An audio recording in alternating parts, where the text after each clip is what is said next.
proyectos de educación y comunicación para el desarrollo, impulsados por organismos de corporación internacional y el Estado. Profesor universitario, conferencista e investigador en temas de comunicación para el desarrollo, comunicación estratégica, comunicación gubernamental, comunicación, cultura, política.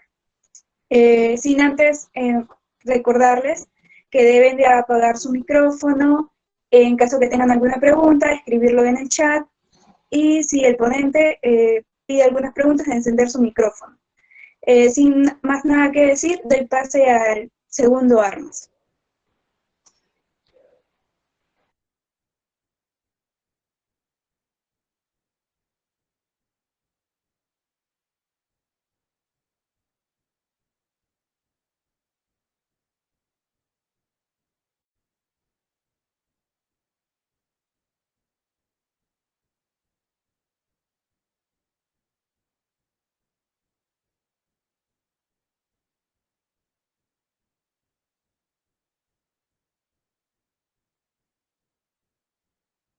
Profesor, está con el micrófono apagado.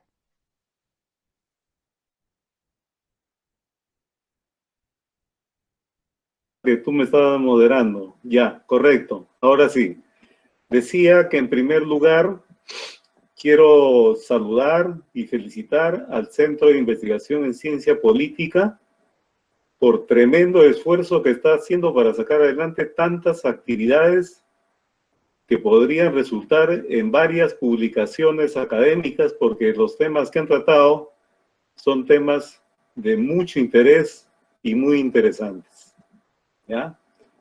En segundo lugar, quiero agradecer y felicitar la participación de todos los colegas. No sé si todos son periodistas, pero creo que todos tenemos el mismo interés, el común interés de tema propuesto en la agenda para hoy día. Pero quiero agradecerles porque sé que hay gente de varios países, entre ellos Colombia, Ecuador, México, Venezuela, Bolivia, España, Guatemala, Puerto Rico, y probablemente haya alguien más que yo no estoy mencionando. Pero esto es una fiesta y lo tomo así y me siento muy contento de compartir una experiencia que tiene que ver con los retos o los desafíos de la comunicación estratégica en la gestión pública. Y acepté el tema porque soy una de las personas que, a pesar de haber hecho tantos años de docencia universitaria, la verdad es que nunca he podido quedarme en la universidad porque siempre pensé que siempre hay que estar con un pie en el mundo académico y con un pie en la realidad. No creo yo en la enseñanza que solamente es libresca, si es que no tiene un referente práctico, si es que no tiene un referente concreto. Por eso es que yo siempre he estado entre la academia y el terreno práctico de la realidad, y siempre he sistematizado mi práctica y la he confrontado académicamente con mis alumnos, con mis colegas, etcétera, etcétera. Y eso es lo que quiero ahora manifestarles, porque soy parte de un Estado, que es el Estado peruano, que quiero que mejore. Tenemos una ley de modernización del sector público que propone un Estado eficiente, moderno y al servicio de los ciudadanos, pero estamos en la declaratoria de principios, pero no hemos avanzado probablemente casi nada, y seguramente ese es el caso similar que están viviendo muchos países latinoamericanos. Entiendo que Europa es otra realidad y no me voy a atrever a hablar mucho de Europa porque sinceramente no hablo de lo que yo no conozco. No he estudiado la realidad europea y sé que es muy particular también. Pero algo de lo que voy a decir probablemente en relación al tema, probablemente se manifieste también en países europeos como los que tenemos en este momento presencia de parte de Europa. ¿Por qué? Porque acabo de adquirir un libro muy interesante, porque acá nos quejamos mucho que no hay bibliografía sobre el tema de comunicación gubernamental, de gobierno, de gestión pública, etcétera. Y sí hay bibliografía. Acabo de comprar un libro escrito por una autora española, María José Canel Crespo, que habla de la comunicación de la administración pública para gobernar con la sociedad. Y es un libro muy interesante. Y quiero partir diciendo que estas ideas las vengo trabajando y las vengo manejando ya hace algún tiempo, y esta es una oportunidad para decirlas en voz alta y confrontarlo y validarlo también con ustedes que son los interesados en el tema. Y me gustaría mucho establecer un diálogo fructífero, profundo con ustedes. Por eso es que voy a diferencia de mi charla anterior, voy a ser mucho más concreto, pero sí quiero plantearles, para empezar, bueno, no tengo mucha predisposición para el PowerPoint, pero para esta vez preparé uno y voy a compartirlos. No sé, Diana, ¿me confirma si se está viendo el PowerPoint, por favor? Hola. Sí, yo le confirmo.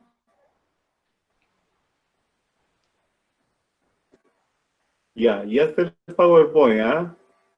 Quiero saber si se está viendo. No, aún no se visualiza. No se visualiza. A ver, un momento. Porque estuvo puesto, ¿no? Ya, vamos a ponerlo.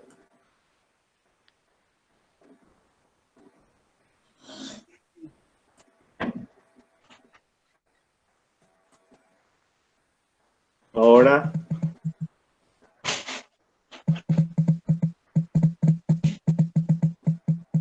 Está cargando.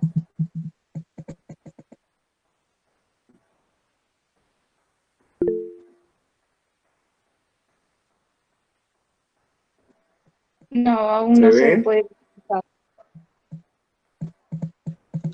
Es un poco raro porque yo sí lo estoy compartiendo.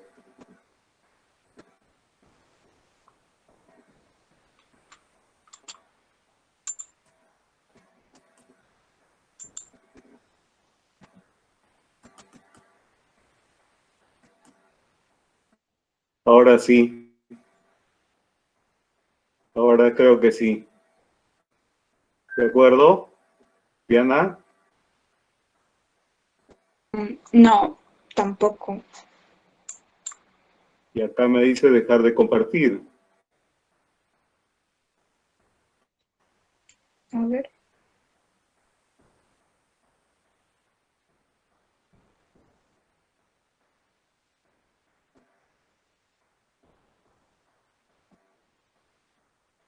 ¿Nada? No, aún no.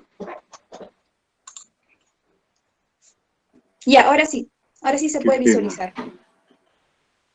¿Ya? Sí, ahora Sí, sí. demora para cargar, me parece. Muy bien.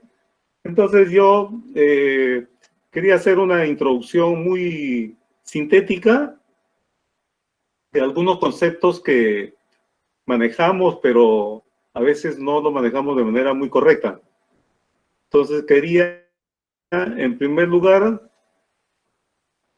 plantear qué cosa es el Estado, y en su sentido más amplio, el Estado no es otra cosa que una comunidad política organizada. El gobierno, por su parte, es un órgano constitucional emanado de la mayoría parlamentaria y sujeta a ella, y es la encargada de dirigir la administración pública. Él pertenece a todos. La administración pública es el aparato de Estado que se encarga de ejecutar las acciones de gobierno. Y el servicio público, que es una cosa fundamental en el Estado, está referido a todas aquellas actividades destinadas a satisfacer el interés general de la población. Y la gestión pública es la actividad que realiza la administración pública y consiste en decidir y ejecutar acciones para la resolución de los problemas comunes. Teniendo ese marco de referencia inicial, porque estamos hablando de la comunicación estratégica en la gestión pública, quiero presentarles brevemente 5 desafíos que tiene la comunicación estratégica en la gestión pública. El primer desafío, que es un desafío más macro, tiene que ver con el cambio de paradigmas comunicacionales, que voy a desarrollar más adelante de uno en uno. El segundo desafío o reto es cómo cambiamos ese enfoque sesgado de la comunicación en las organizaciones públicas. El tercer enfoque, el tercer reto tiene que ver con cómo superamos esa visión cortoplacista y reactiva que tenemos en el Estado frente a los procesos comunicacionales. El cuarto reto tiene que ver con cómo superamos el cortoplacismo, eso de pensar en el corto plazo, ¿no? Y más bien pensar en el mediano y largo plazo, generando sinergias. ¿Para qué? Para una cuestión que constituye la misión fundamental del Estado: conectar al Estado con el ciudadano. Y por último, que me parece fundamental en este momento de pandemia y de emergencia sanitaria y de cambios profundos que se están dando en el mundo actual, es cómo enfrentamos desde el Estado y desde la comunicación del Estado los desafíos del cambio de época. En relación al primer punto, pero antes de desarrollar el primer punto, yo creo que si logramos estos 5 grandes desafíos, que son bastante utópicos, bastante idealistas, pero no por utópicos e idealistas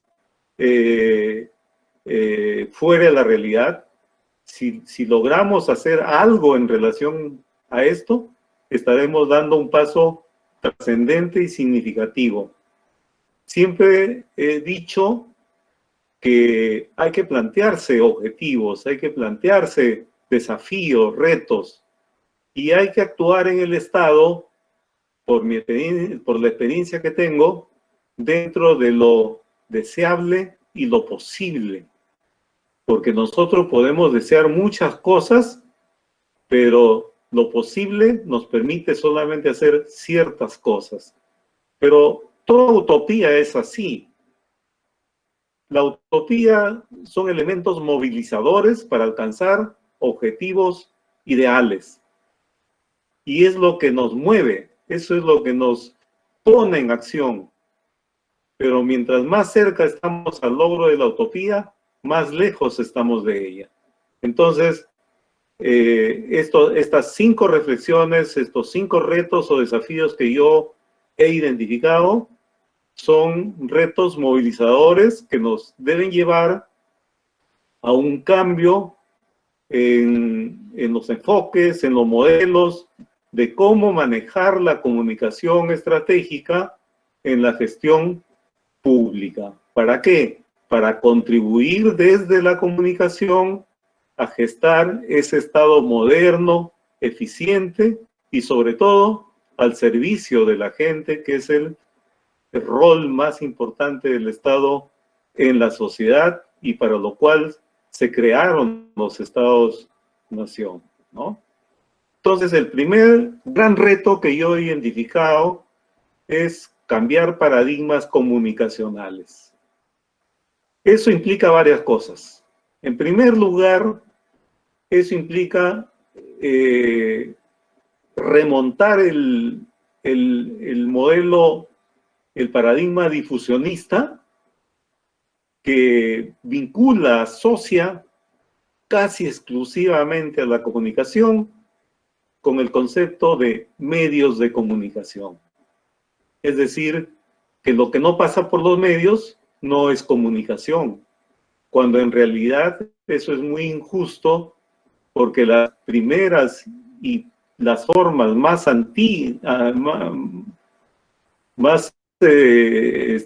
primigenias, más legítimas de comunicación es la que no atraviesa justamente por los medios.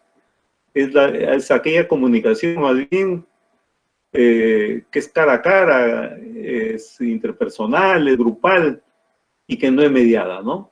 Entonces, un primer reto dentro de este gran cambio es superar el reduccionismo de la comunicación que solo se piensa alrededor de los medios de comunicación. Eso le hace mucho daño a la comunicación, a la gestión pública desde la comunicación. El segundo reduccionismo es superar el reduccionismo difusionista e instrumentalista que entiende la comunicación solo como difusión. Hace muchos años, cuando los países latinoamericanos y sobre todo los países tercermundistas y no alineados planteaban un nuevo orden mundial de la información y la comunicación,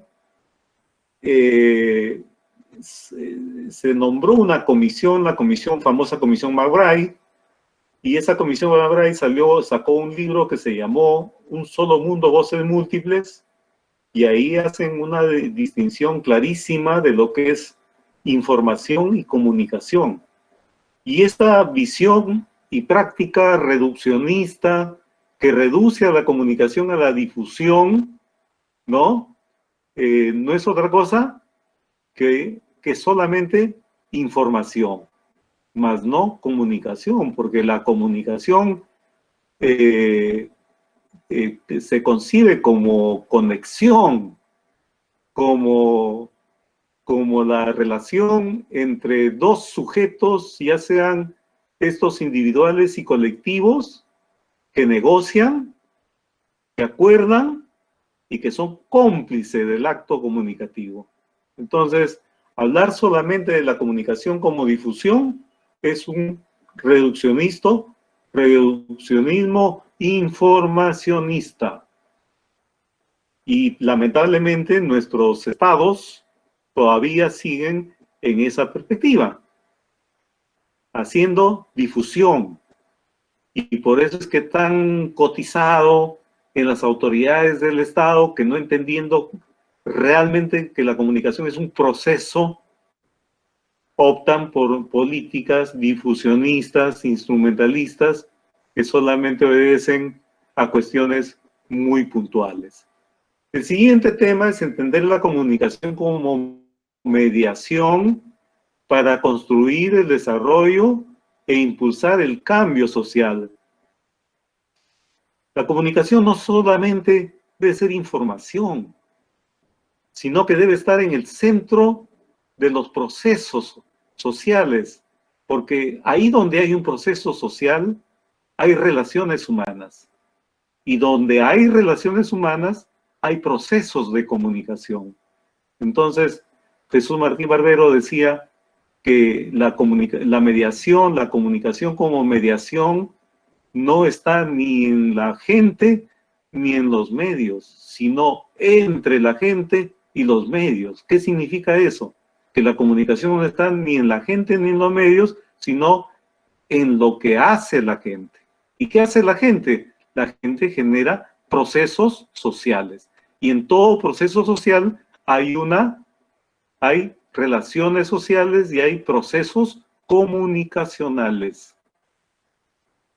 Y son esos procesos comunicacionales los que alimentan a los medios, y los medios los trabajan industrialmente, los producen y los elaboran para el consumo masivo de la gente, y hay una relación cíclica ahí, porque es la gente la que propicia nuevos procesos comunicativos que luego son absorbidos, tomados en cuenta por los medios, y así sucesivamente.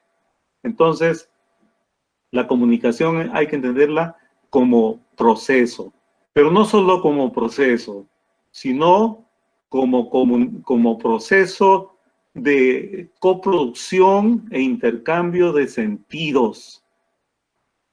Si no hay intercambio de sentidos, es información.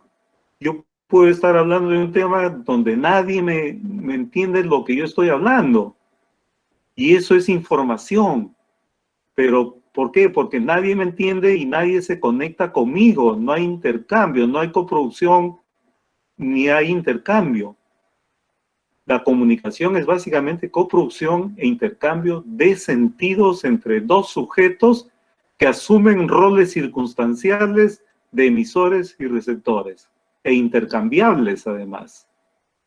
Entonces la comunicación es un proceso, pero además, y finalmente en este punto, la comunicación es un espacio que permite, en primer lugar, el reconocimiento de los actores como interlocutores válidos para el proceso de comunicación.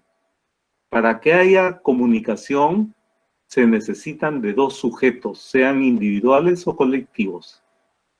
Si uno de ellos se niega o no participa en ese proceso, no hay comunicación. La comunicación siempre es de a dos, si no se rompe la comunicación.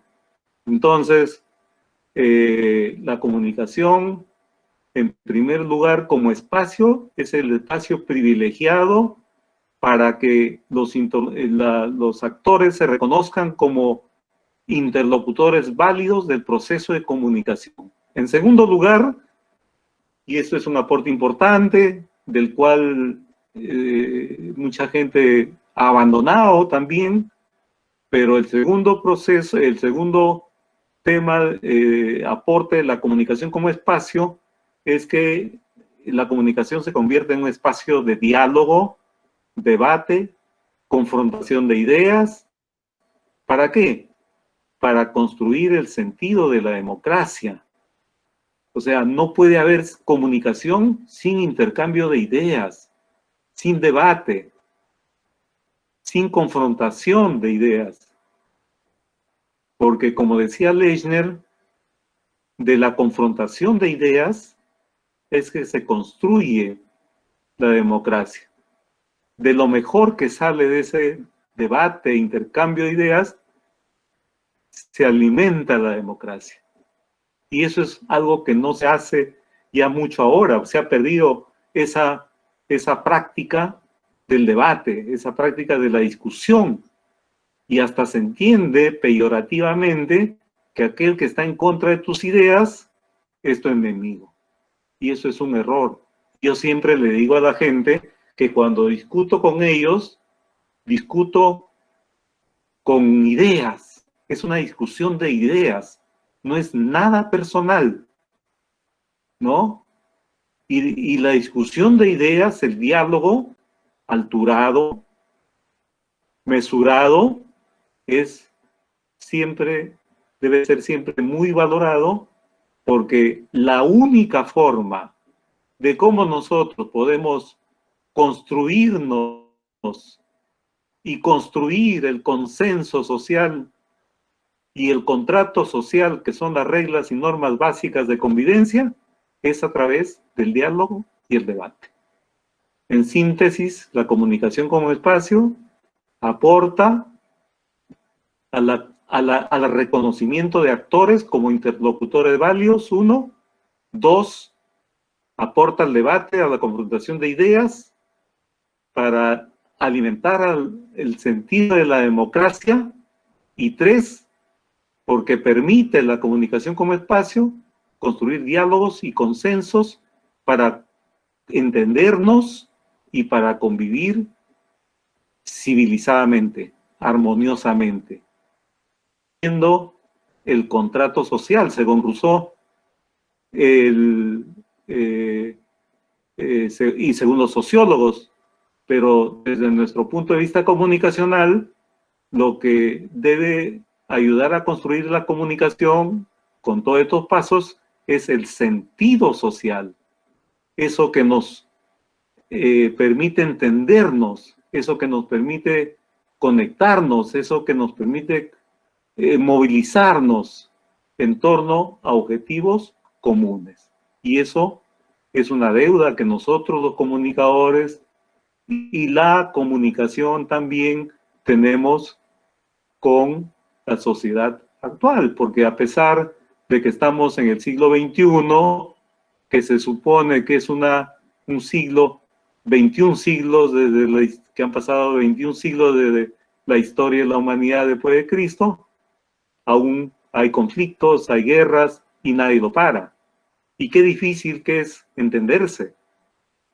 Qué difícil es lograr una sociedad, entre comillas, civilizada y armoniosa, que convive en paz, en armonía, y que contribuye desde su condición de ciudadano a una ciudadanía activa para luchar por el bien común.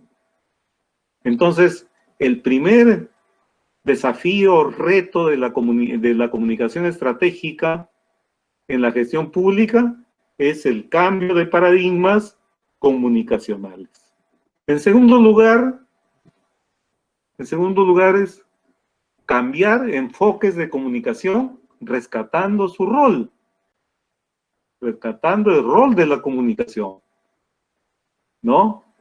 Y aquí el problema es que en el Estado, en la gestión pública del Estado, se trabaja de manera sesgada. Yo no sé cómo pasa en otros países, en Colombia, en Venezuela. No sé, en Venezuela tiene una situación especial, un régimen especial, en España, en fin. Pero aquí la realidad es que dependiendo del tipo de profesional que ingresa a la dirección de comunicaciones, a la jefatura de comunicaciones, porque aquí no hay DIRCOS, no hay directores de comunicación, salvo en 1 o 2 casos, me parece. Es un modelo más empresarial, privado. Aquí lo que hay es jefatura de comunicación, en algunas instituciones gerentes de comunicación. Pero dependiendo de quién entre y del perfil de quién entre y del perfil del jefe de quién entre, es que se define el énfasis y la orientación de la comunicación. Es decir, si entra un periodista, yo no tengo nada contra mis colegas periodistas, los aprecio mucho, los quiero mucho, he trabajado muchísimos años con ellos en varios procesos, pero siendo un periodista, el énfasis va a ser periodista y medios. Entonces, la nota de prensa, las conferencias de prensa, los reportajes y todas esas cosas van a estar a la orden del día como parte de la gran agenda de la organización. Y así sucesivamente, si entra un comunicador organizacional, la agenda va a estar y la acción del trabajo de comunicación en la organización del Estado va a estar enfatizada en la comunicación organizacional y así sucesivamente. Pero no hay un enfoque holístico, no hay un enfoque integral. Y desde mi punto de vista, se requiere un enfoque que tenga 3 columnas vertebrales. Lo que mucha gente llama comunicación interna u organizacional, yo le llamo comunicación y cultura organizacional, desde una visión moderna del modelo organizacional del siglo XXI. ¿Por qué? Porque lo que moviliza a ese ejército de ciudadanos, de servidores públicos, es la cultura organizacional. Me llama tremendamente la atención que mis colegas aquí en el Perú estén abordando y dando debates y debates sobre el tema de la pandemia, hablando de la necesidad de hacer cambio de comportamientos. Eso lo vamos a abordar un poquito más abajo cuando hable de comunicación para el desarrollo. Pero me llama mucho la atención eso porque es una visión también reduccionista desde mi punto de vista. Entonces, 3 columnas debe tener la comunicación en la gestión pública.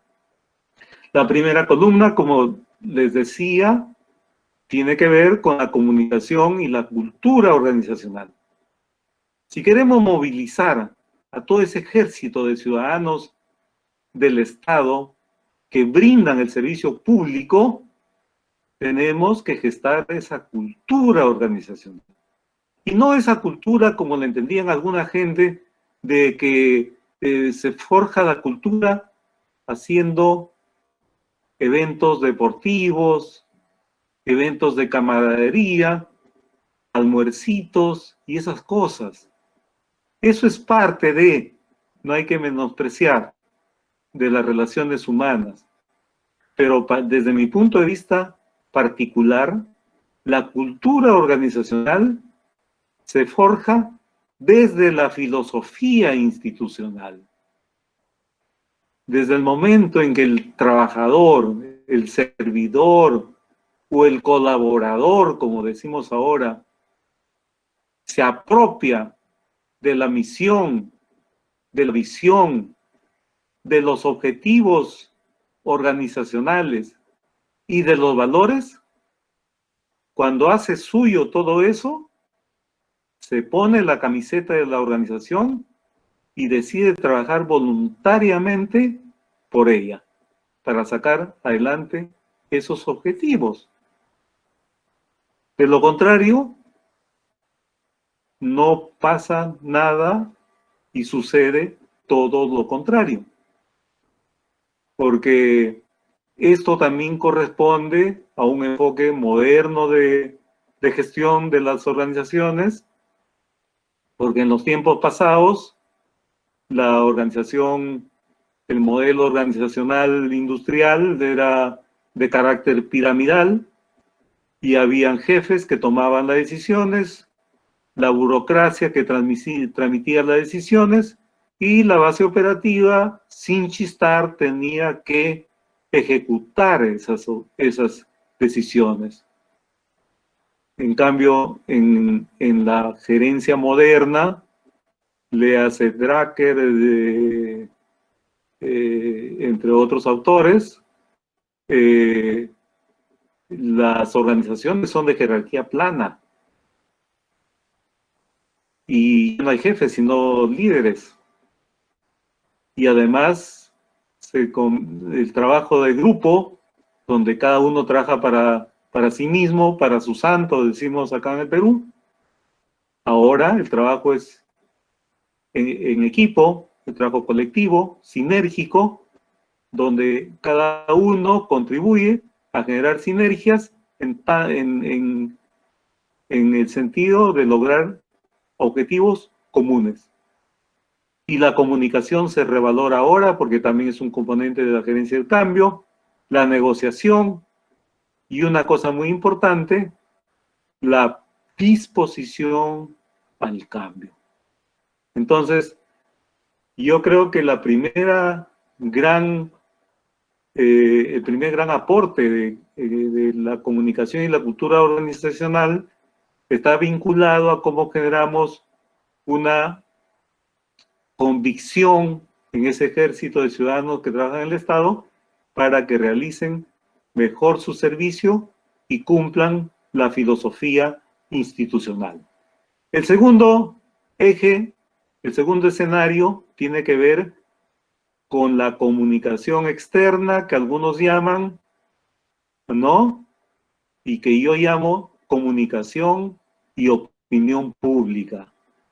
La opinión pública en el mundo actual, en el mundo moderno, se ha convertido en un espacio, en una esfera muy importante, porque es ahí donde los gobiernos, los estados, las administraciones públicas deben legitimar su buen gobierno trabajando el concepto de reputación, lo cual no es así. No es así.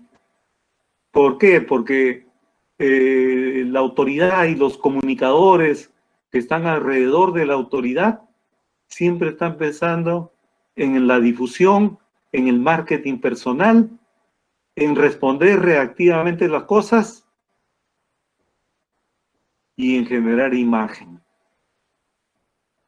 Y casi nunca, Tessicón me ponía un ejemplo, ¿no? Porque ella también ha trabajado en el Estado, pero casi nunca visualizan la necesidad de construir reputación. La autoridad que ingresa a trabajar en el Estado solo se preocupa por sobrevivir un mes más en el Estado, por decirlo metafóricamente, y busca desesperadamente construir su imagen. Tanto así que en las convocatorias que hacen y en las entrevistas que hacen,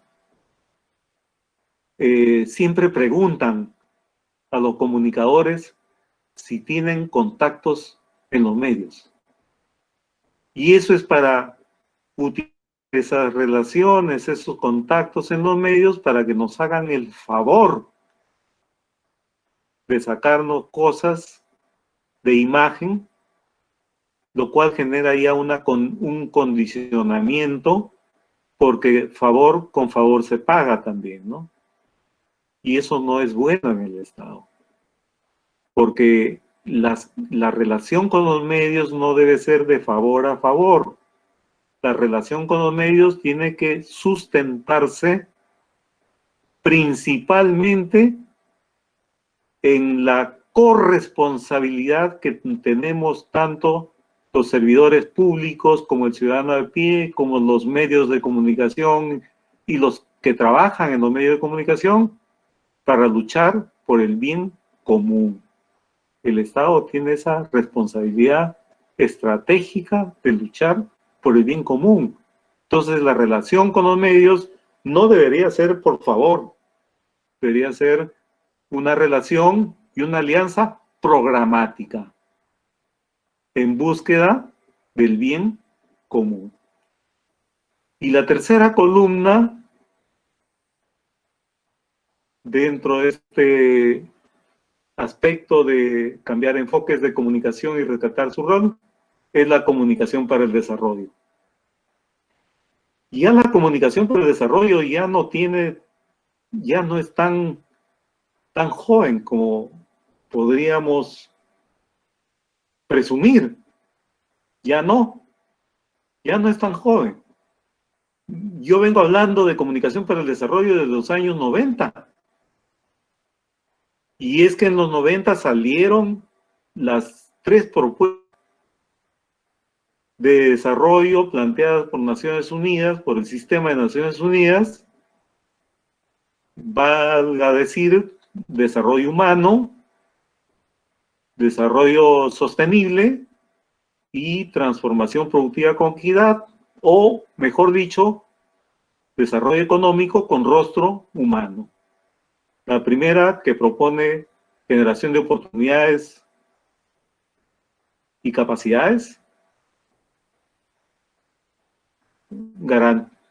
garantía de libertad, y ahora Gimanén y Castells han dicho también garantía de dignidad,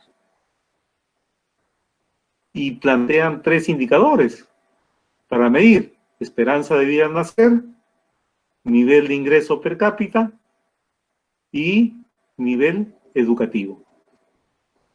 Ya la propuesta que hace Castells y Gimanén en un hermoso libro que se llama La reconceptualización del desarrollo, plantean desarrollo con dignidad e incluyen dentro de las variables de la propuesta al desarrollo humano, al desarrollo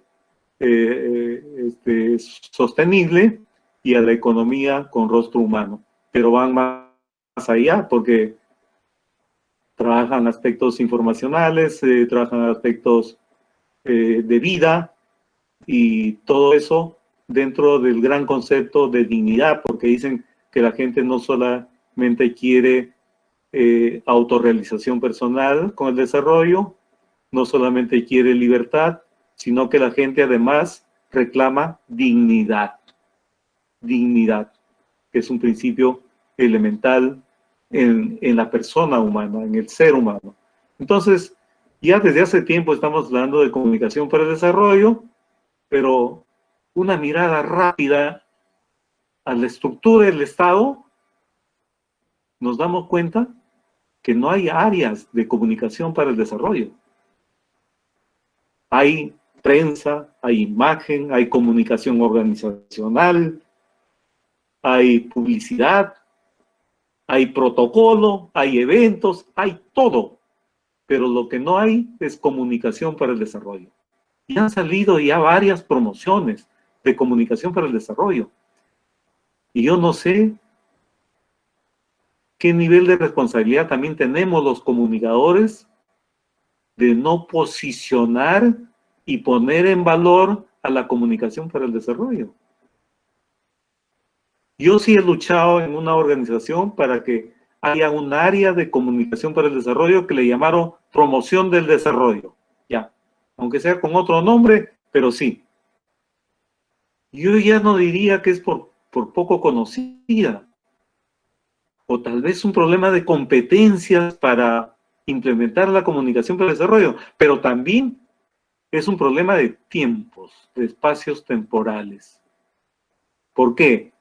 Porque el desarrollo, la tarea del desarrollo, siempre, casi siempre, tiene que ver con medianos y largos plazos. Cosa que las autoridades de turno no están interesados, a pesar de que esa es una función fundamental en el Estado de promover y crear procesos de desarrollo, porque ¿cómo es que le damos un buen servicio público a la población si es que no generamos procesos de desarrollo? Entonces también hay contradicciones. Y eso es fundamental, porque hablamos de un ejército interno de servidores públicos listos a hacer su función en función de las directrices filosóficas que tiene la institución. Tenemos una opinión pública favorable al buen gobierno y a la reputación, pero lo que no tenemos son ciudadanos empoderados que puedan participar en la construcción del Estado, porque el Estado hay que construirlo todos. Y la sociedad civil es un elemento fundamental para construir el Estado. Y si la sociedad civil no está en condiciones, no está preparada, no está empoderada para participar en la construcción del Estado, simplemente no participa. O participa instrumentalmente, clientelistamente. Los convocan y listo. Pero no están empoderados para ejercer su poder, tomar decisiones y ser los auténticos directores del destino de su vida. Yo defino la comunicación para el desarrollo como una estrategia que promueve o que contribuye al empoderamiento ciudadano. generando voluntades y compromisos con sus propios procesos de desarrollo. La historia nos ha enseñado que el desarrollo ha sido, es y será obra de la gente. Más allá del Estado, más allá de los gobiernos y más allá de los recursos, la plata que puede venir de cooperación internacional.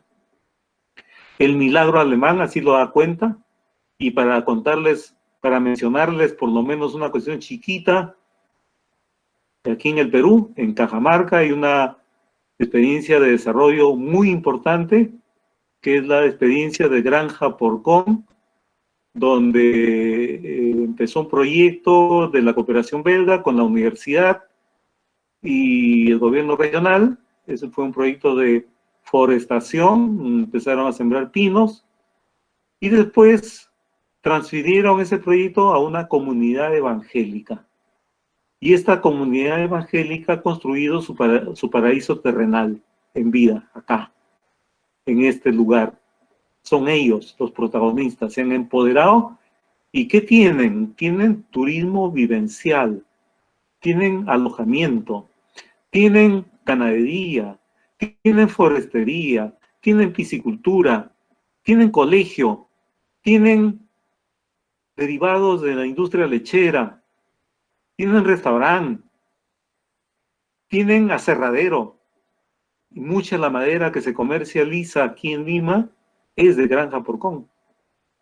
Y tienen una cosa que es más fundamental: calidad de vida, y tienen alegría.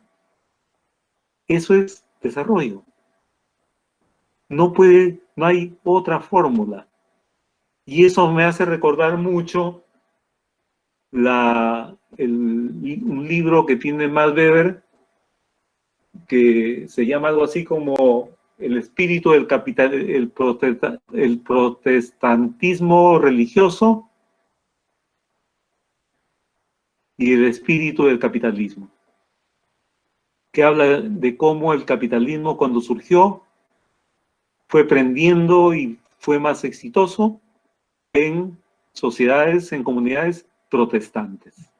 Y ellos en la comunidad Porcón han abrazado esta filosofía del desarrollo y se han organizado en torno a lo religioso, y todo gira y está en torno a lo religioso.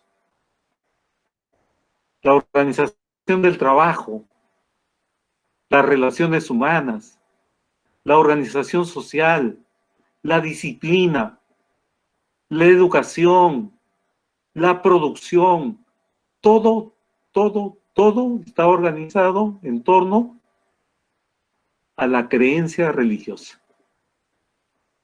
Y es que cualquier sociedad que carezca del mundo de las creencias es una sociedad condenada a la inacción, porque lo único que nos moviliza es el mundo de las creencias. Cuando yo creo en algo, hago todo lo necesario por ello. Cuando no tengo creencias, no hago nada. Me conduzco a la inacción. Entonces, yo creo que ahí la comunicación para el desarrollo en el Estado debe ser una columna clave, debería integrarse como un área más, porque esta es la que va a garantizar empoderar al ciudadano, generar voluntades y compromisos para sacar adelante el país, para conseguir el desarrollo y sacar adelante el país. Y la comunicación para el desarrollo no es lo mismo que cambio de comportamientos, insisto.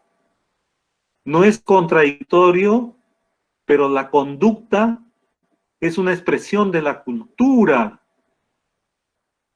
Por eso es que yo abogo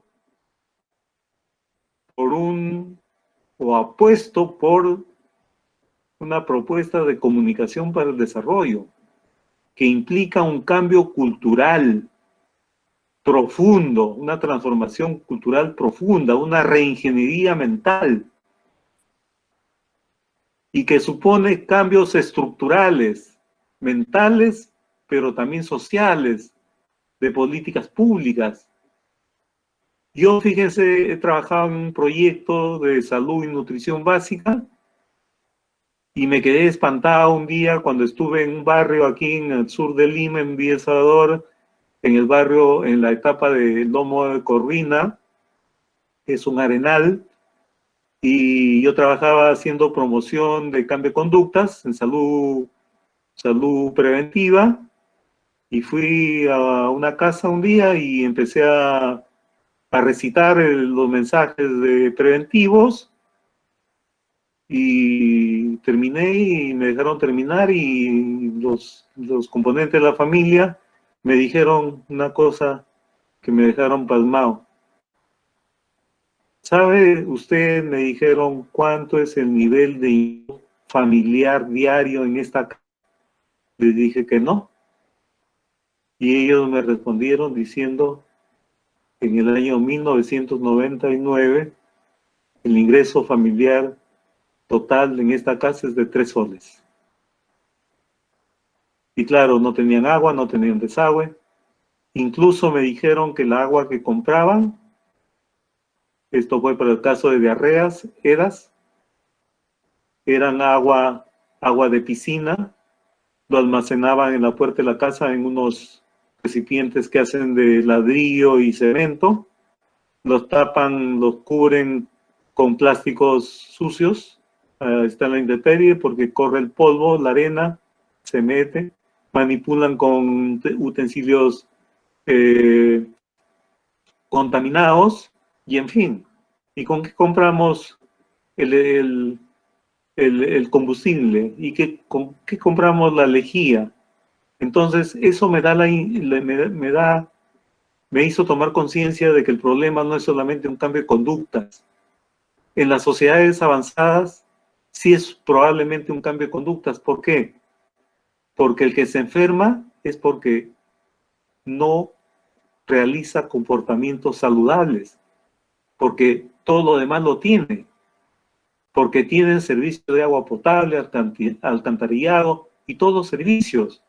En sociedades como las nuestras, no es un problema solo de conductas ni de voluntades, es un problema estructural también, y ahí tiene que intervenir el Estado con políticas públicas.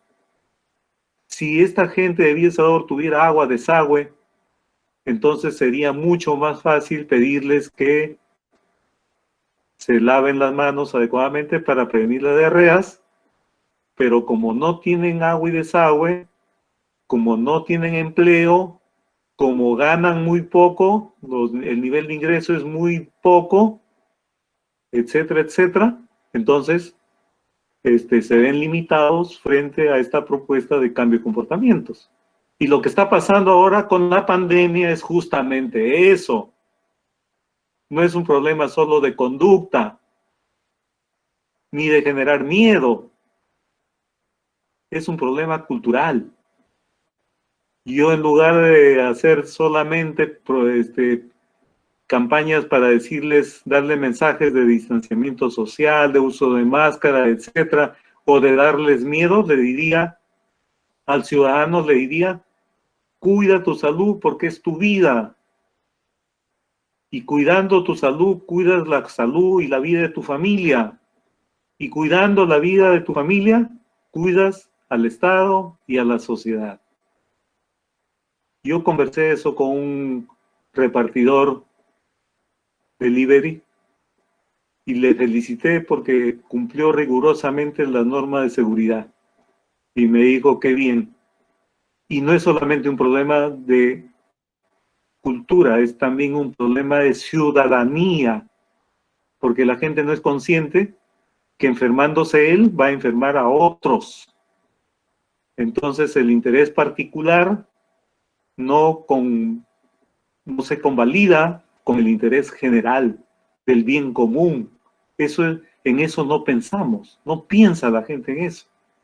Entonces ahí hay un problema de fondo Y por eso es que yo defiendo a rajatabla la necesidad de que el Estado tenga una línea de trabajo vinculada a la comunicación para el desarrollo. El tercer reto, desafío, es cómo superamos esa mirada cortoplacista, reactiva. ¿No? Yo creo que la comunicación no está siendo utilizada de manera estratégica y en todo su potencial en el Estado. ¿Por qué? Porque en el Estado se trabaja, aunque ustedes no lo crean, salvo honrosas excepciones, pero en el Estado no se trabaja mirando el futuro, sino mirando el pasado. ¿Por qué? Porque solamente el trabajo es reactivo, es de corto plazo. Y eso no ayuda a construir Estado, eso no ayuda a construir desarrollo. Entonces yo abogo por un cambio ahí, y ese cambio tiene que ser también con un enfoque reactivo, porque es imposible en el Estado no tener acciones imprevistas, pero promuevo un enfoque de trabajo preventivo, advertir lo que se va a venir. Es una virtud de la política y de la comunicación, por un trabajo proactivo, es decir, con iniciativa. Los comunicadores no pueden estar inertes frente a lo que pasa, tienen que tener iniciativa, pero también propositiva, porque tienen que tener capacidad de propuesta. Una vez me preguntaron cómo maneja lo reactivo con lo demás, con lo preventivo, propositivo y proactivo. Y yo le dije que la parte reactiva yo la trabajo con planes de contingencia.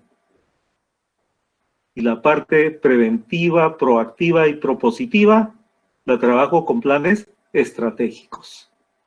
Y en el Estado, aquí en el Perú, hay lo que se llama el POI o POA, Plan Operativo Anual, y hay los llamados PEI, que son los planes estratégicos institucionales, que son de más largo plazo. Y otra cosa es que en el Estado no se trabaja de manera planificable. No hay planificación estratégica en el Estado, a pesar de que hay una directiva de presupuesto por resultados. Entonces se trabaja el presente. Y los planes de trabajo, de verdad, a mí me da vergüenza ajena. ¿Por qué? Porque los planes de trabajo no tienen diagnósticos y surgen de la ocurrencia del jefe de comunicaciones o de algún equipito mínimo de comunicaciones y tienen prácticamente tres columnas. La primera columna, las actividades, la segunda columna, el costo, y la tercera, más o menos lo que se imaginan que lo que deben lograr, o sea, los resultados. Pero eso no es un plan estratégico. Para empezar, es un plan mágico porque no tiene diagnóstico, no tiene indicadores, no tiene contemplado un sistema de monitoreo y evaluación, no hay planes, no hay líneas de base, no hay evaluación de procesos, no hay evaluación de resultados, y menos evaluación de impactos, cuando el Estado debería estar trabajando en eso.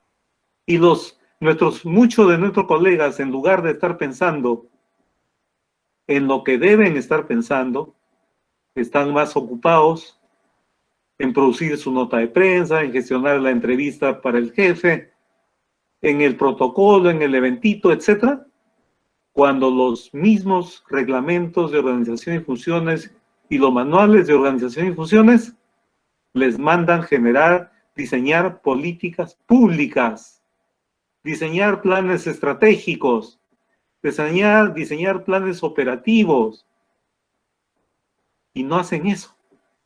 Y están en los documentos. tienen como mandatos, pero se olvidan de eso y hacen cosas que deberían los jefes delegar, pero no delegan, los asumen ellos y dejan vacío todo lo que deberían hacer. Y eso está muy mal. Y las unidades de comunicación que tenemos son muy débiles, desconectados de la alta dirección, falta de enfoques y visión del Estado, ausencia de planes estratégicos de mediano y largo plazo, de corto también, jefes de comunicación sin liderazgo, presos del inmediatismo, subordinados a la lógica de la autoridad del turno, y además cuentan con limitados recursos humanos, presupuestales, etcétera, etcétera, etcétera. Entonces, eso son limitantes que son necesarias de superar. El cuarto reto o desafío es cómo generamos sinergias y conectamos al Estado con el ciudadano. Un Estado que no se conecta con el ciudadano no está cumpliendo su rol ni su función. Entonces, ¿cómo generamos sinergias? Miren, yo identifico 3 niveles de articulación sinérgica. El intrasectorial, que se da al interior de cada organización. El intersectorial, que es entre organizaciones. Y el multisectorial, que son las organizaciones en su relación con la sociedad civil. Y les cuento brevemente, porque el tiempo nos está ganando, lo intrasectorial. Yo conozco ministerios donde los jefes de comunicación de los programas que tienen los ministerios ni siquiera se conocen, y menos articulan planes estratégicos consensuados y que generen sinergias. Eso es grave. Conozco, si eso es así, la cosa es más grave porque también lo conozco, entre ministerios no se hablan, no se comunican, como si fueran vecinos ajenos. Tanto así que algunos ministerios duplican, triplican, cuadriplican las mismas acciones. Entonces, hay ministerios, por ejemplo, que trabajan en temas de salud. Ya, Ministerio de Salud trabaja nutrición, pero también trabaja nutrición el MIDIS. Y hay otra por ahí también, el MIN, también creo que trabaja nutrición. ¿Ustedes creen que articulan sus esfuerzos? Y entonces tienen un poquito de plata que la gastan independientemente. ¿Y cuál es el impacto de lo que hacen? Cero. Cero. Cuando deberían articular enfoques, estrategias, objetivos y optimizar los recursos para lograr mejores resultados. Eso no sucede. Por celos, por protagonismos y no sé por qué otras cosas más que hay que estudiar. Y la otra cosa es a otro nivel. El Estado se gestiona en 3 niveles. Tiene 3 niveles de gobierno el Estado. El nacional, el regional y local. Ahí hay un divorcio impresionante. El último trabajo que yo he tenido es en gestión de inversión pública territorial en 12 gobiernos regionales. Y el Estado central está divorciado del Estado regional y del Estado local. Entonces hay una tarea grandísima desde el punto de vista comunicacional, porque la comunicación entre sus roles tiene el deber de conectar a estos ámbitos de gobierno, conectarlos. Yo por eso digo, la comunicación es ese hilo invisible que nos permite conectarnos a unos y a otros. Y la comunicación está haciendo algo para conectar lo local con lo regional y lo nacional. ¿Está haciendo algo para conectar lo intrasectorial, lo multisectorial y lo intersectorial? Nada. ¿Y entonces de qué estado estamos hablando? Un estado deficiente, raquítico, ineficiente. Y por eso nadie o casi nadie cree en el Estado, ¿no? Y en consecuencia, la conexión del Estado con el ciudadano es muy pobre, muy pobre.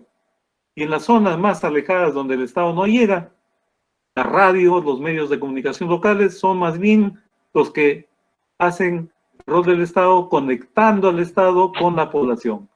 Y donde no llega, y ahí donde no llega el Estado, ellos se encargan de conectarse con la población. Y por último, a mí esto me parece fundamental, lo he estado reflexionando, he tenido algunas entrevistas respecto al tema, es cómo el Estado y la comunicación y los comunicadores enfrentamos el desafío del cambio de época. No estamos viviendo solamente, y eso tiene que estar claro en todos los comunicadores, no estamos viviendo solamente una época de transformación tecnológica, no estamos viviendo solamente una época de pandemia, estamos viviendo un cambio de época, un cambio civilizatorio, estamos viviendo una transformación fundamental. Estamos pasando de una sociedad que es la sociedad industrial a otra sociedad que hasta ahora no tenemos un consenso de cómo llamarla. Algunos le llaman sociedad de la información, otros del conocimiento, otros le llaman sociedad postcapitalista, otros postindustrial, otros posmoderna, otros sociedad del espectáculo o civilización del espectáculo, en fin, pero las que, sociedad red, Castells, pero las que tienen mayores, o sociedad virtual, Nelson Manrique tiene un buen libro sobre eso, pero creo que las que tienen mayor, gozan de mayor calificación, son las que hablan de la sociedad virtual, de la sociedad de la información, de la sociedad del espectáculo, en fin, ¿no? Pero estamos transitando de un modelo de sociedad a otro modelo de sociedad. Lo que ha hecho la pandemia no es otra cosa que generar un proceso abrupto en ese cambio, porque el cambio se da pues de manera paulatina, lentamente, y algunos países como los nuestros, latinoamericanos, nos vamos quedando en el camino, y mientras se daba la revolución en el siglo XVIII y XIX en Europa, Inglaterra, aquí en el Perú y seguramente en muchos países latinoamericanos, recién empezaban los primeros talleres, ni siquiera centros fabriles, en 1902, 1905, principio XX. Y entonces por eso es que algunos intelectuales hablan de que no podemos hablar de una sociedad postcapitalista, postmoderna, postindustrial, etcétera, etcétera, porque nada de eso siquiera hemos sido capaces de construir. Si no hemos construido una sociedad capitalista, ¿cómo vamos a hablar de que estamos viviendo una sociedad postcapitalista? Si no hemos construido la sociedad industrial, ¿cómo vamos a hablar de una sociedad postindustrial? Y así sucesivamente. Y es un tema de debate. Pero lo cierto es que la pandemia nos ha colocado en un escenario que no lo esperábamos. Ese escenario tiene como normalidad, es un escenario de la normalidad, normal. Ese es el escenario natural al que teníamos que haber llegado por el cambio de época. Pero lamentablemente no hemos estado preparados y por eso es que lo asumimos como anormal. Pero regresar a la rutina de la normalidad anterior de la sociedad industrial sería un gran retroceso. Entonces lo que hay que empezar a pensar seriamente hoy día es en cómo enfrentamos esta impertinencia que nos ha traído la pandemia y nos ha ubicado en una nueva era civilizatoria, en el epicentro de una nueva era civilizatoria, donde todo ha cambiado. Y me da mucho que pensar de cómo los medios hablan solamente de la pandemia y de la emergencia sanitaria, de la salud, como si estos cambios que tiene la pandemia un detonante importante solamente fueran o tuvieran que ver con el tema de salud, con la emergencia sanitaria y la pandemia, cuando en realidad estamos asistiendo a unos cambios, a unas transformaciones de todo orden y muy profundos. Se viene el desempleo, una gran recesión se viene, y ya está dándose, pero se va a incrementar más. Recesión, desempleo, algunos sectores productivos van a quedarse atrás, va a haber una reconversión productiva y algunos sectores van a salir más beneficiados. El sector alimentos, por ejemplo, va a ser un sector clave, entre otros, ¿no? La educación va a cambiar, pues ya está cambiando. Los negocios están cambiando. Acá en el barrio que yo vivo, los negocios, porque es una zona comercial, los negocios han cerrado y están vendiendo y alquilando los espacios que ocupaban. ¿Por qué? Porque ahora lo están haciendo de manera virtual. En fin, hay un cambio fundamental y hay un cambio, como ya mencioné, en el modelo organizacional, del modelo piramidal, vertical, al modelo de jerarquía plana, ¿no? Supone los componentes que ya les he mencionado y que tienen que ver con el modelo que están aplicando las empresas más exitosas en el mundo. Hay una revolución tecnológica, es la era de la multimedia, la robotización, estamos viendo el mundo de la virtualidad, de la superabundancia de información, todo es ficción, espectáculo, cambian los valores, cambia todo, cambian los estilos de vida, cambia todo. Es la era de la comunicación en tiempo real, y hay un nuevo sentido de la vida, nuevos valores, nuevos sujetos, nuevos actores, y en general tenemos que institucionalizar las nuevas formas de comunicación para conectar al nuevo Estado con el nuevo ciudadano. Esas son mis reflexiones, que son seguramente muy ambiciosas, muy utópicas, pero no por ambiciosas y utópicas hay que dejar de mencionarlo. En el Estado todavía funcionamos como si estuviéramos en el siglo XIX-XX. Es necesario darle el gran salto cualitativo para adaptarse a estas grandes transformaciones que el propio devenir histórico, que la propia evolución histórica nos está situando. Y si no nos ponemos a reflexionar sobre estos temas y sobre todo a proponer alternativas frente a estos temas, las vamos a pasar muy mal. Les agradezco infinitamente por su tiempo y estoy a su disposición para todas las preguntas o comentarios que ustedes estimen conveniente. Muchas gracias. Muchas gracias a usted. Si los participantes tuvieran alguna pregunta, encender su micrófono o escribirlo por el chat.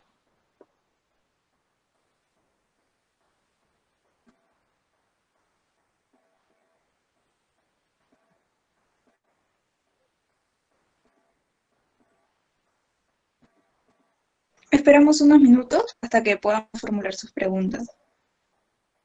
Sí, sí, claro, por favor.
Buenas noches. Sí, buenas noches. ¿Cómo están?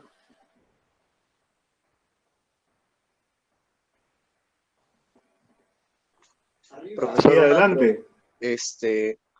En lo que es la gestión de la comunicación en los gobiernos locales durante la pandemia, hemos visto bastantes variaciones en las versiones de la información y más que nada en la gestión de la comunicación al momento de comunicar las acciones que se han tomado, como la repartición de canastas, ayudas con los bonos y la participación de repente de algunos representantes vecinales en la elaboración de los padrones de reparto. Entonces, ¿cómo cree usted que desde los gobiernos locales se puedan mejorar las gestiones de comunicación para evitar estas variaciones de información que terminan generando un impacto negativo en la sociedad y incluso procesos, se abren procesos judiciales simplemente por errores al momento de efectuar estos procesos, ¿no? ¿Qué, ¿Qué recomendaciones podría dar de repente a los encargados de estas áreas de comunicación de los municipios?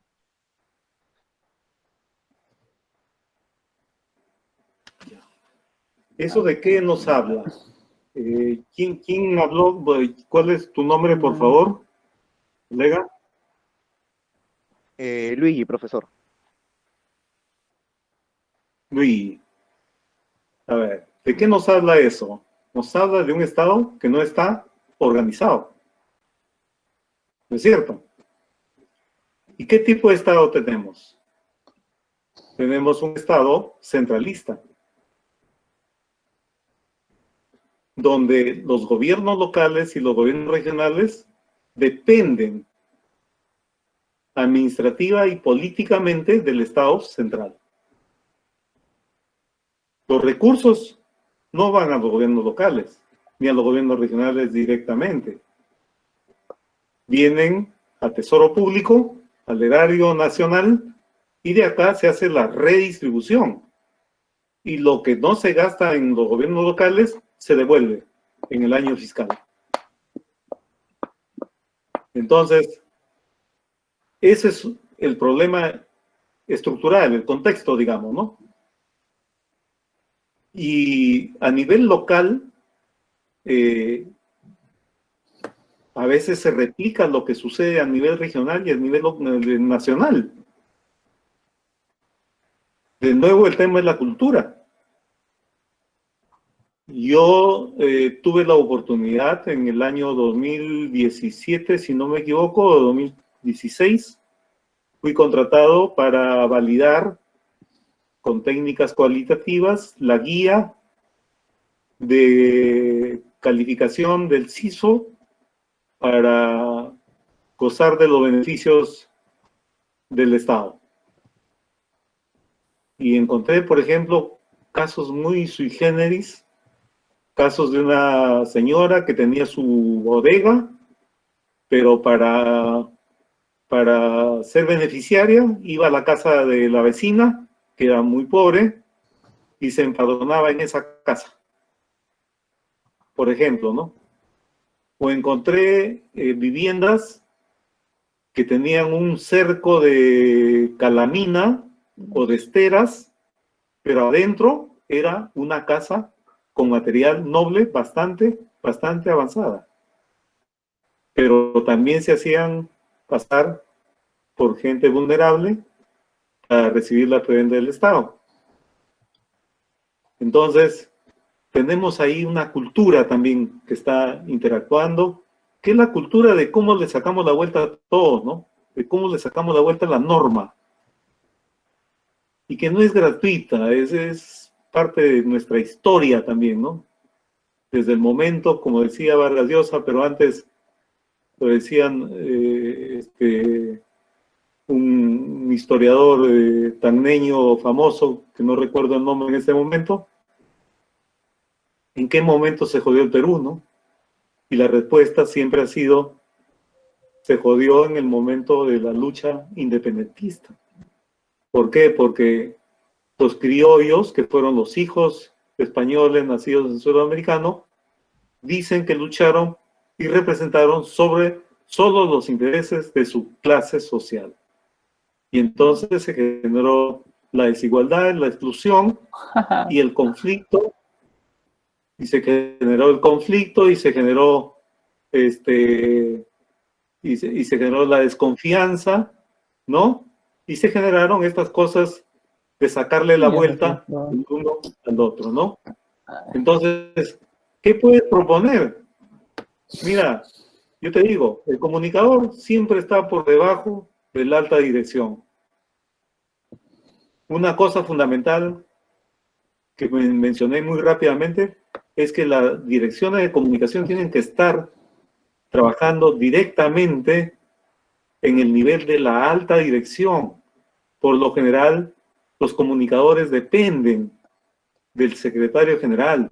Y el secretario general es un economista, un ingeniero, que no es un buen interlocutor para retransmitir la información o las demandas o propuestas que haga el comunicador hacia la alta dirección. Eso es uno. Dos, todo lo que hemos dicho acá tiene su referente concreto en cada gobierno local. O sea, no me digan que los comunicadores en los gobiernos locales trabajan pues un paradigma correcto, que trabajan un modelo correcto, que trabajan reputación, que trabajan empoderamiento ciudadano. No, se repite y es peor todavía porque cómo estilan en algunos gobiernos regionales y locales no hay ni siquiera un área que se llama Jefatura de Comunicaciones. ¿Y cómo hacen los gobernadores regionales? Se contratan un periodista que les haga la chamba de imagen. Y contratan probablemente al periodista que más les critican. ¿Para qué? Para anularlo. Entonces, esta historia que yo les he contado no es una historia que yo la he leído en libros, ni es una historia que yo me la he inventado, sino es lo que son mis propias observaciones. Yo he trabajado mucho con gobiernos locales y regionales y también con el gobierno central, porque he sido asesor en estrategia de comunicación del Estado en un tiempo, ¿no? Y desde ahí he tratado de articular a lo local con lo regional.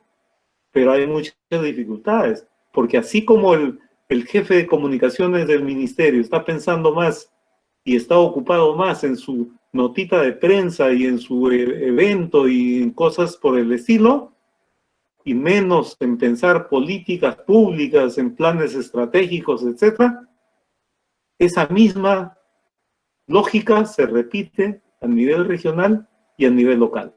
Entonces, ¿qué hay que hacer? Hay que superar estos 5 retos que he planteado. Esa es una forma de contribuir a que la organización sea distinta. Y ahora tenemos el reto mayor, como ya les he planteado, el reto mayor de cómo generamos un proceso comunicativo acorde a los grandes cambios o transformaciones que está viviendo el mundo globalizado. Si no somos capaces de hacer eso, diremos que no vamos a estar preparados ni ahora ni nunca para dar un salto cualitativo hacia la nueva era civilizatoria. Yo no les puedo dar recetas de qué hacer porque las estrategias no son recetas. Las estrategias salen cuando uno genera participación de todos los factores que están en juego, los evalúa y los proyecta. Y los proyecta de una manera preventiva, propositiva, ¿no? Y proactiva, ¿no? Las estrategias, no existen recetas, colegas comunicadores. Yo les puedo decir con toda sinceridad, con todos los años de vida que he tenido y toda la experiencia que he vivido en proyectos de desarrollo, con cooperación, en el Estado y en la empresa privada y en las ONGs, etcétera, etcétera, les puedo decir que las estrategias no son recetas. Siempre me piden estrategias y yo no tengo recetas. La única cosa que le digo es que pongan en juego todos los factores, los evalúen, los proyecten y generen sus propias estrategias. ¿Por qué? Porque la estrategia depende del diagnóstico. La estrategia depende del público y de las características del público, de la focalización del público. No es una cosa arbitraria eso. Igual como tampoco es arbitrario, nada es arbitrario. Tampoco es arbitrario qué medios utilizar. No es arbitrario qué mensajes darle a la gente. La estrategia es todo eso. Y lo que está fallando ahora es la estrategia de comunicación del gobierno en la lucha contra la pandemia. ¿Por qué? Porque primero la estrategia es cambio de conductas. No funciona. ¿Por qué? Porque no se dan cuenta que es un problema cultural y es un problema de ciudadanía. Y ahora se han mandado por el otro extremo y algunos comunicadores están aplaudiendo. Se han lanzado por el lado del miedo, de generar miedo. Eso ya se hizo aquí con el cólera. Muchos jóvenes seguramente no conocen eso, pero aquí en la época del cólera ya se utilizó esa estrategia con resultados muy negativos, porque generó miedo, porque generó un sentimiento de personas desaseadas, ¿no? Y por eso la gente nunca acudió al establecimiento de salud y prefería, antes que ser tachado, morir con su problema, ¿no? Conclusión, no tengo estrategias.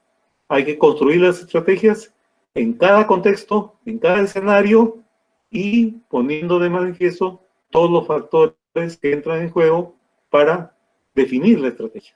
Porque entre todo ello, en todo ese proceso, pueden haber varias estrategias. Pueden salir varias estrategias, pero hay que elegir la que más corresponda, la que sea más pertinente.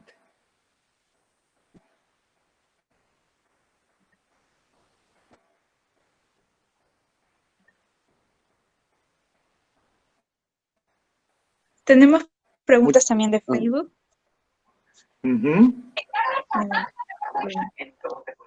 Kevin, ¿cómo explicamos la comunicación?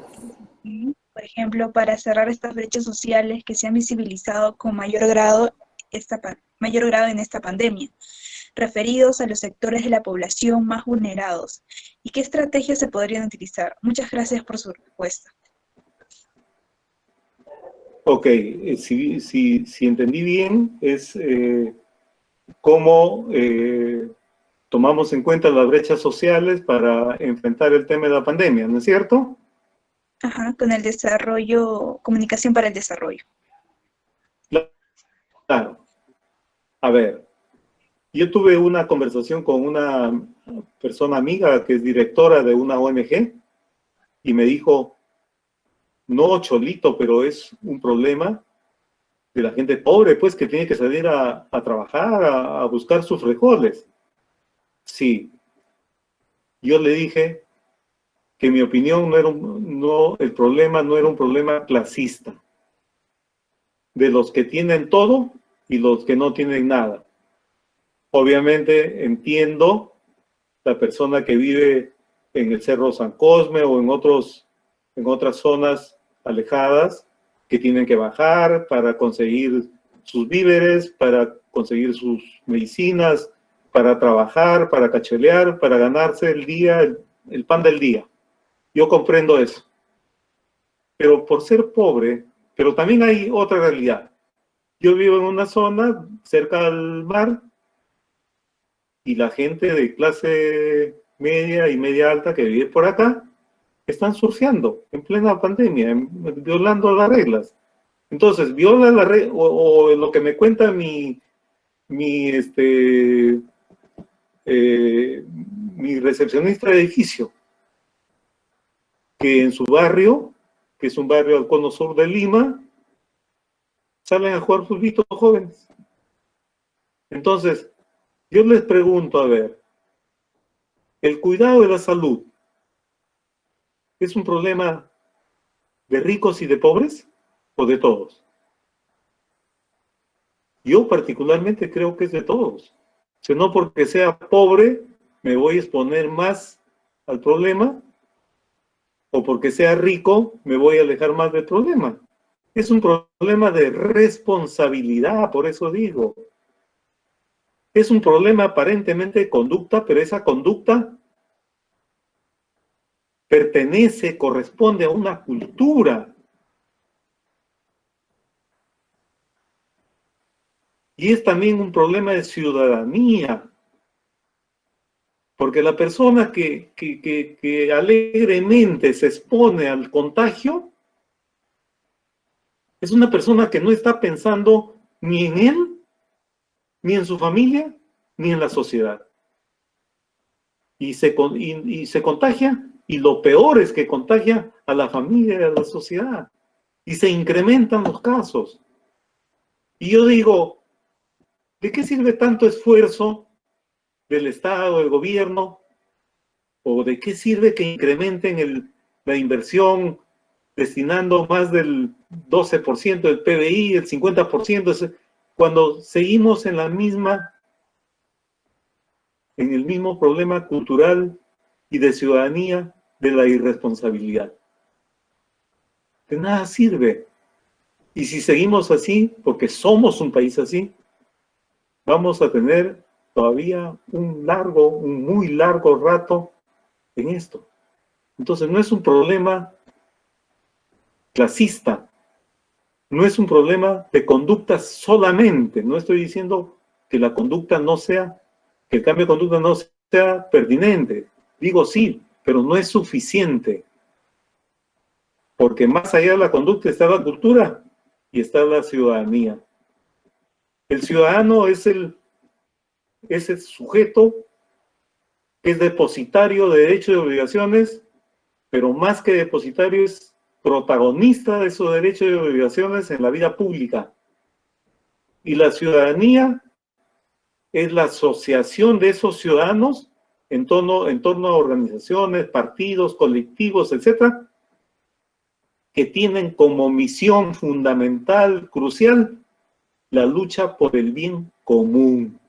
Eso yo no veo en mi país. Sinceramente, no la veo en mi país. Y no es un problema de clase social, clasista, porque todos, ricos, pobres, medianos, lo que sea, ¿no? Todos estamos obligados a cuidar nuestra salud y a evitar que esto se propague. El ejemplo lo están dando muchas comunidades campesinas que han cerrado sus fronteras y que no están dejando entrar a ningún extranjero, a ningún forastero extranjero. No extranjero digo de afuera del país. Un forastero o un extranjero es alguien que va también de alguna parte de este país a esa comunidad. Y entonces, ¿por qué? Para protegerse. Y como tienen economía de autoconsumo, se están liberando de este problema. Es una forma, por ejemplo, un ejemplo concretito de cómo el problema no es un problema solo de conductas, el problema no es un problema de clase social o clasista, sino es un problema de responsabilidad social, que tiene que ver con la ciudadanía y con la cultura.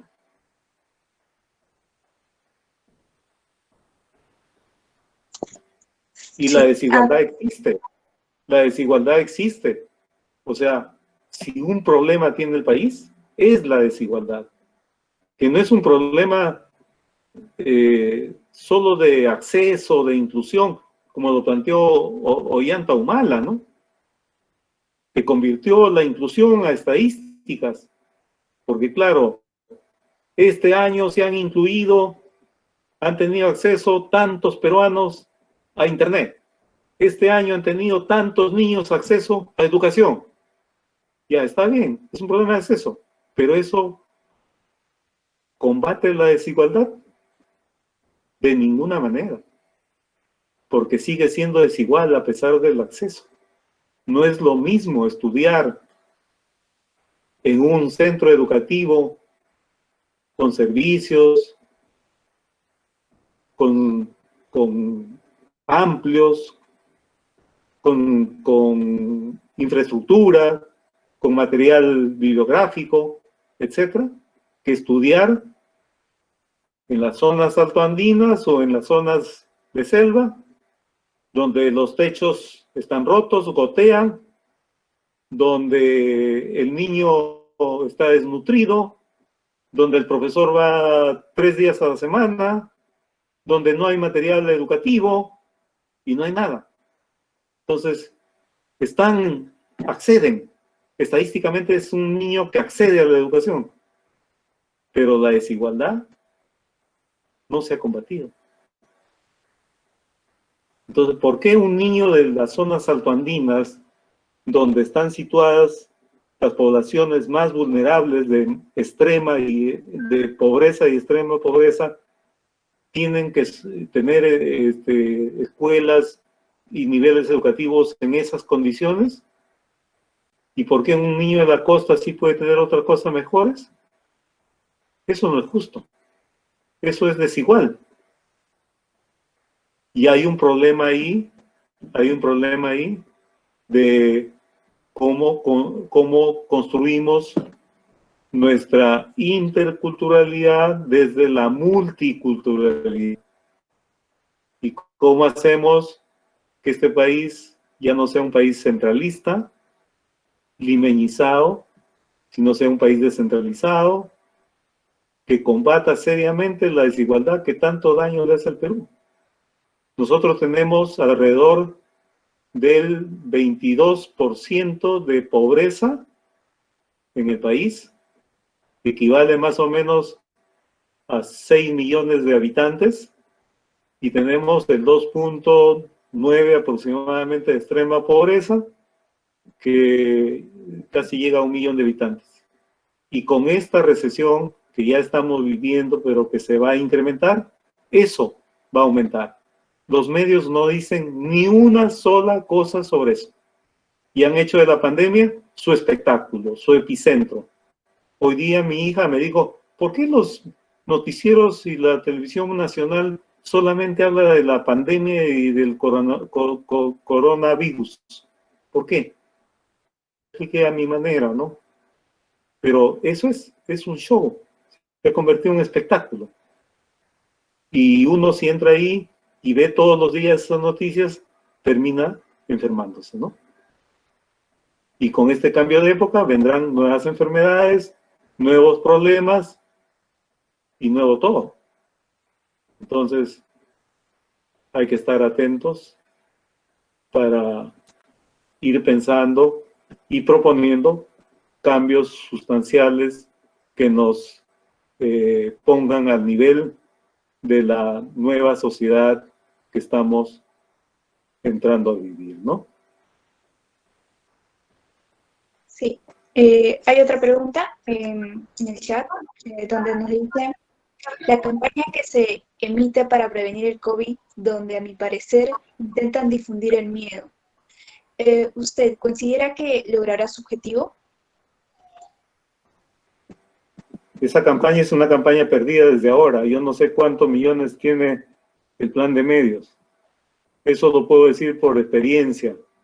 Como ya mencioné, en la época del cólera, se invirtió mucha plata. Yo recuerdo mucho el spot del cólera, de ese momento se presentaba unas imágenes donde se daba a entender que el problema del cólera era un problema de falta de aseo. O sea, entre comillas, aquí en el Perú le decimos personas cochinas. A las personas cochinas le da cólera, ¿no? ¿Ya? Y terminaba con unas imágenes de un grupo de gente cargando un cajón de muerto. Y eso fue contraproducente porque generó miedo, generó distanciamiento, aislamiento, y la gente no iba a los establecimientos de salud. ¿Por qué? Porque tenía vergüenza de que le dijeran que era cochino. Y entonces mucha gente ha muerto por eso. Entonces, esas campañas de miedo no van a funcionar. Yo repito nuevamente, es un problema de cultura y de ciudadanía.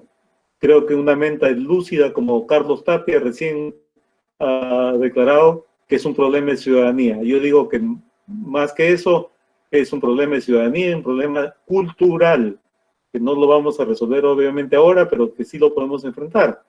Y si yo tuviera que hacer una campaña, no apelaría ni al miedo, ni solo al cambio de conductas, sino al sentido de responsabilidad. Cuida tu salud, porque cuidando tu salud, cuidas a tu familia y cuidas a la sociedad. Ese es el enfoque. Ese creo que es el enfoque. No creo tener la verdad absoluta, pero creo que es una pista que nos puede servir para indagar en propuestas mucho más afinadas.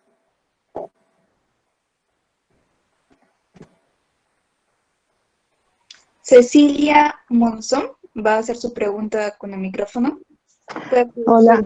Adelante, Cecilia. ¿Qué tal? Buenas noches, muchas gracias. Sí, estaba escuchándote el segundo y efectivamente vemos un panorama bastante triste en relación a la capacidad que pueden tener los comunicadores en beneficio del país. Entonces, no sé, no es una cuestión de gobierno de turno, no es necesariamente una cuestión de falta de personal capacitado, es lo que tú dices, esa falta de visión, ¿no? Y que se replica también en los gobiernos locales, donde la mayoría de direcciones de comunicación o de jefes de prensa están siguiendo al alcalde y mostrando los pormenores de sus propias campañas políticas. Pero la idea es entonces cómo trabajar este fortalecimiento del comunicador para el desarrollo, ¿no? Cómo fortalecer ese rol estratégico del comunicador en los gobiernos locales, o si es que existen algún ejemplo que podamos replicar en el Estado, en donde pueda visualizarse con claridad nuestro rol, porque creo que ahí también puede ser la dificultad, ¿no? Que las buenas experiencias no se conocen, ¿no? No sé si tengas un ejemplo que nos permita visibilizar la acción estratégica de la comunicación en alguna organización de Estado. Gracias. Gracias, Cecilia. Mira, en primer lugar, a los comunicadores para el desarrollo en la universidad les enseñan comunicación para el cambio de comportamientos. Y no es lo mismo. La comunicación para el cambio de comportamientos cambia conductas solamente. La comunicación para el desarrollo es un cambio cultural, un cambio estructural, es una reingeniería mental, pero requiere también de políticas públicas. Yo estaba en la PCM y cuando hicimos foros, programábamos temas de comunicación para el desarrollo. ¿Y qué nos decían los expertos en comunicación para el desarrollo? Que la comunicación para el desarrollo es un problema de los pobres. Que la comunicación para el desarrollo es trabajar con los pobres. Que la comunicación para el desarrollo es trabajar en acciones comunitarias. Y nada de eso es la comunicación para el desarrollo. La comunicación para el desarrollo es una estrategia para contribuir a gestar voluntades y compromisos en favor del desarrollo, empoderando a la gente para que sea protagonista de su propio destino. Eso no se puede entender. Realmente a mí me parece bien reduccionista, por decirlo menos, lo que la gente entiende por comunicación para el desarrollo. Y sí hay formas como yo siempre digo, de sacarle la vuelta al Estado. Yo he trabajado en una institución y he podido, gracias a mi esfuerzo, al esfuerzo que hice, he podido trabajar un proyecto de mediano y largo plazo que duró 8 años. Miren, yo trabajé en una institución que tiene a su cargo la lucha contra las drogas en el Perú. El control de drogas, tanto a nivel de la producción, tráfico, comercialización y tratamiento del drogodependiente. ¿Y qué pasaba? En las zonas cocaleras, las cuencas cocaleras que están en la selva alta, todos los días la prensa nos hacía añicos, sacándonos la mugre a todo lo que era bebida, instituciones del Estado, el gobierno, la cooperación internacional y todo. ¿Y qué había detrás de los periodistas? Habían sociedades locales, dentro de lo cual estaban las familias cocaleras, y detrás de las familias cocaleras las firmas de narcotraficantes, y detrás de los narcotraficantes Sendero y el MRTA. Y cuando en la oficina central en Lima recibían los ingenieros que se conectaban con las oficinas de campo, en las cuencas cocaleras, recibían volantes, recibían noticias, fax y materiales agraviantes y con mentiras además, dentro de ello de que se había sembrado un hongo que esterilizaba la tierra y no dejaba cultivar nada. Venían a la oficina de comunicaciones a exigirnos algo así como que desatáramos una guerra informativa contra esos periodistas. Y yo tengo un libro sobre eso, tengo un blog donde está el libro, pero la estrategia que planteamos fue una estrategia distinta, porque teníamos un área de promoción para el desarrollo. Nosotros dijimos, no vamos a desatar la guerra informativa porque vamos a salir perdiendo. Lo que vamos a hacer es generar una estrategia de desarrollo de capacidades para, en primer lugar, construir alianzas estratégicas con los periodistas de esas zonas, y en segundo lugar, para disputarle la opinión pública en las sociedades locales. 8 años nos tocó y logramos nuclear 300 periodistas que no trabajaron ni para DEVIDA, ni para la lucha contra las drogas directamente por orden nuestra, que no trabajaron para el Estado, ni nada, trabajaron para el desarrollo amazónico. ¿Por qué? Porque la producción de drogas, así ustedes no lo crean, afecta la economía lícita y el desarrollo de los pueblos. ¿Por qué? Porque es una economía sin sustento. Sin sustento, el lavado de activos, eso no tiene sustento. Y entonces afecta el desarrollo de los pueblos. Pero fueron aliados nuestros y nosotros le dijimos incluso a ellos, si hay alguien del Estado, les dije yo públicamente, si hay alguien del Estado, de la institución en la cual yo trabajo, si hay alguien de la cooperación que les exigen por estar en esta red de comunicadores trabajando por el desarrollo amazónico a que saquen noticias favorables al Estado o a la cooperación o a lo que fuere, denúncienlo. Porque ustedes tienen toda la libertad de hacerlo, ejerciendo objetivamente su trabajo. Y lo único que le pedimos es responsabilidad social y objetividad. Nada más. ¿Y a cambio de qué? Desarrollo de capacidades, estrategia de desarrollo humano. ¿Qué les prometimos? Un diplomado. Y armarles un sistema de información virtual para que estuvieran conectados los periodistas de Tocache, Tarapoto, Aguaitía, Aldraen, etcétera, etcétera, porque no se conocen entre ellos. Al final pudimos sacar más fondos de cooperación, hicimos un montón de cosas, encuentros y todos. Ahora esas redes ya no existen porque cuando yo fui gerente en comunicaciones en esa institución, llegó un presidente ejecutivo que me dijo, ya eso no me interesa, ya está resuelto además, quiero que trabajen en mi marketing personal. Estuve unos cuantos meses haciendo eso y renuncié porque sentí que ya mi ciclo había terminado ahí, ¿no? Y todas las redes se desarticularon, pero hay una red en Pucallpa que sigue funcionando. Pero como digo siempre, si bien es cierto, esas redes ya no existen como colectivos, cada miembro que conformó esa red se metió en la cabeza, en el chip, se metió la idea del desarrollo amazónico. Y siguen sacando sus programas y siguen contribuyendo con el desarrollo amazónico.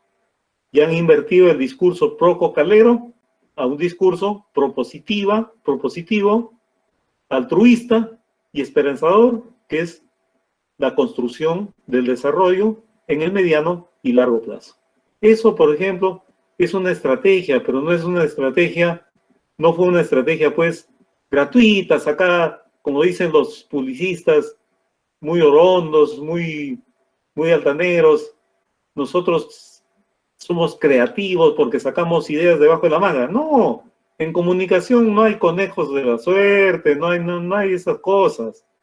En comunicación hay que poner en escena, en el tapete, sobre la mesa, todos los elementos que pueden formar parte de una estrategia. Hay que evaluarlos, hay que generar escenarios, posibilidades y elegir la mejor estrategia. Eso es, por eso que yo no hablo de recetas. Esto que les cuento yo, es una experiencia, pero no es una receta, porque eso puede haber funcionado en la selva alta, en cuencas cocaleras, pero de repente no es funcional en la costa, de repente no es funcional en la sierra, o de repente no es funcional en otra zona de la selva. Pero eso sí hay que meterse mucho, porque yo siempre digo que los genios se hacen y algunos nacen. Pero en cualquiera de los casos, no para decir que alguien es genio, ni menos yo, pero en ambos de los casos lo que hay que tener es una visión clara, hay que tener mucha perseverancia y hay que tener mucha convicción, mucha motivación. Si no hay esas cosas, nada puedes hacer en la vida. Estoy convencido yo de eso.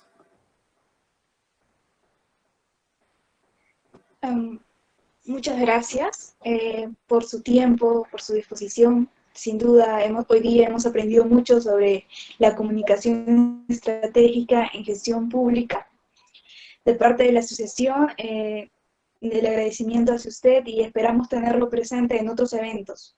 Muchas gracias a los participantes y hasta la próxima sesión. Yo quisiera, y permíteme, Diana, quisiera invitarles a que visiten mi blog. La dirección es segundoarmac.wordpress.com. segundoarmac.wordpress.com. Ahí tengo 2 artículos sobre el tema que hemos tratado hoy día. Uno se llama Desafíos de la comunicación estratégica en la gestión pública, que lo he trabajado mucho en la PCM. Y hay otro artículo que lo publicó la Universidad Católica, que se llama Comunicación Estratégica y Gestión Pública. Y hay otros artículos también que les puede interesar. Así que los invito cordialmente, les agradezco infinitamente por su tiempo, su paciencia y por su interés de conversar de la forma que puede sobre temas de interés mutuo.